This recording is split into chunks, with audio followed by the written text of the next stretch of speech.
মোরা শনিবার দিন গেলাম মায়াপুর। দেখেন মোরা কৃষ্ণনগর নাম গে, এরপরে হাইটগে ওই পারে যাবো। ওই পারে দেখেন মোরা কয়জনে গেছি, মোরা 6 জনে টোটাল গেছি। এরপরে ওই শেষ মাথায় যাবো, যাইয়া ওই জায়গা দিয়ে একখান অটোয় উঠছি। অটোয় উঠকে এই জায়গার 30 টাকা করে ভাড়া নিয়েছে।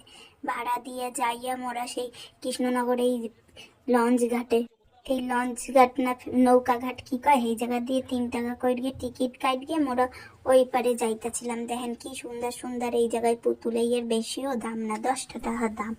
এরপরে হাইটকে এই জায়গার টিকিট কাটা হইলো। এরপরে মোরা এই যে হাইটকে যাইতে যাইতে এই যে নৌকাটায় গেলাম, ওই মাথায় যাবো মোরা, ওই মাথায় যাইয়া নাম গে এরপরে মায়াপুর যাবো।